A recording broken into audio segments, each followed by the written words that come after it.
मैं कौन हूँ, मेरा कौन है, इस बात पर हर जुबां मौन है।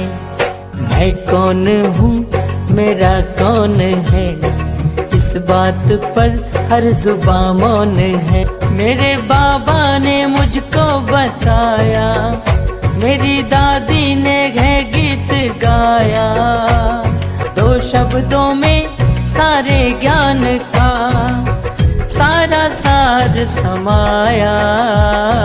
वाघर मैं वह बाबा मेरा, वाघर ड्रामा वह भाग्य मेरा।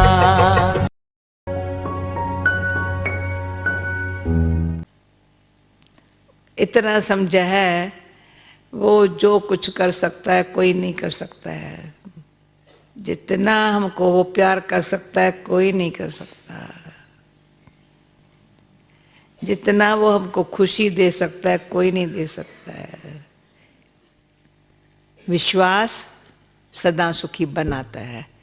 तो बहुत काल से विश्वास रखने वाले के लिए औरों की भावना बैठती है।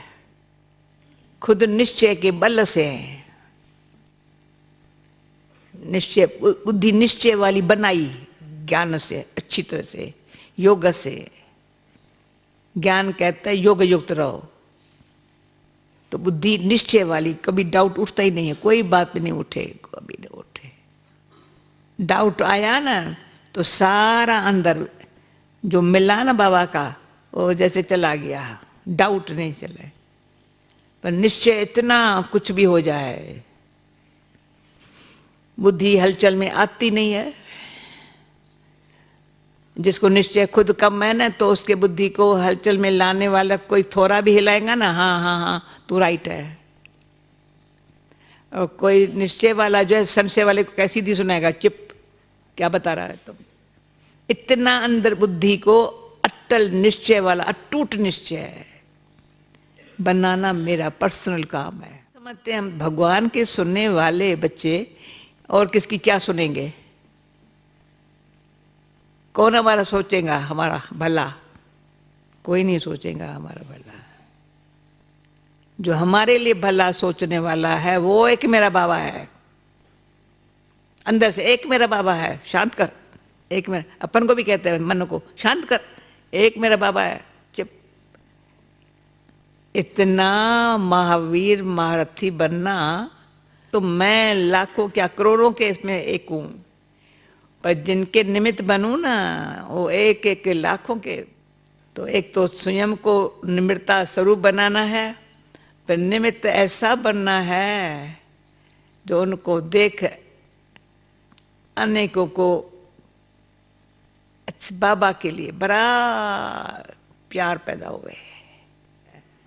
अंदर आत्मा में इतना गुह्य ज्ञान भर जावे तो दिन प्रतिदिन आपके संकल्प न सिर्फ शांत होंगे, पर एक्यूरेट टाइम अनुसार होंगे, एक्यूरेट याद होंगी।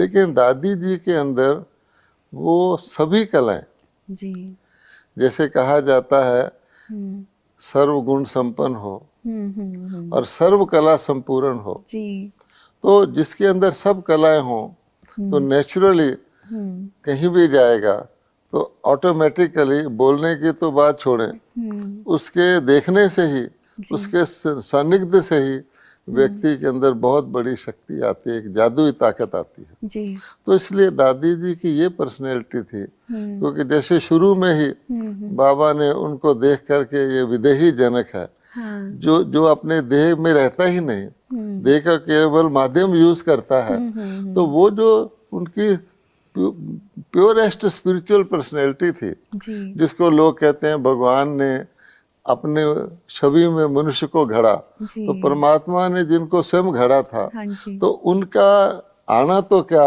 जैसे कि आने से पहले, जैसे बरसात आने से पहले ठंडी हवा आ जाती है, इस तरह की उनकी पर्सनैलिटी थी, वो काम करती थी। और उनका जो अलौकिक छवि थी, जिसको हम कह सकते हैं एक अलौकिक अव्यक्त छवि थी, वो भी न्यारी थी। और उन्होंने लंबा चौड़ा ज्ञान नहीं देती थी, उन्होंने ज्ञान को, हम सब जानते हैं कि थोड़े से शब्दों में, थोड़ी सी बातों में, हाँ जी। जैसे कि मंत्र होता है ना, तो एक होता है मंत्र में थोड़ी सी बात हम सारी कह देते हैं और बाकी पूरा पोथी पढ़ो। तो उन्होंने हर ज्ञान की चीज को मंत्र में ढाला हुआ था, बोलने में, और जीवन में ढाला हुआ था। तो उनके जीवन को देखकर ही लोग बोलना तो सोचते नहीं थे, सुनने को तैयार हो जाते। आपने उनका अरब के शेखों के बीच में एक फोटो देखा होगा, जी, बिल्कुल। चारों तरफ वो शेख खड़े, अकेली दादी बीच में खड़ी है। हाँ जी। और वो मस्जिद में भी गई थी, हाँ। और उन्होंने जितने हृदय से अल्लाहू कहा था वो करके सुनाती थी। हाँ जी। तो भाव ये है कि वो पर्सोनिफाइड स्पिरिचुअलिटी थी, जी। और इसलिए और किसी में भेदभाव नहीं रखती थी। हाँ जी। तो जिस व्यक्ति में, जैसे कोहिनूर है, हीरे तो बहुत हैं, हम कहते हैं कोहिनूर बढ़िया हीरा है, तो इस प्रकार का वो उनका पर्सनैलिटी थी। तो वो अपनेपन से, जैसे मैग्नेट सुइयों को आकर्षित कर लेता है, तो उनके पहुंचते ही सब उनकी ओर आकर्षित हो जाते थे।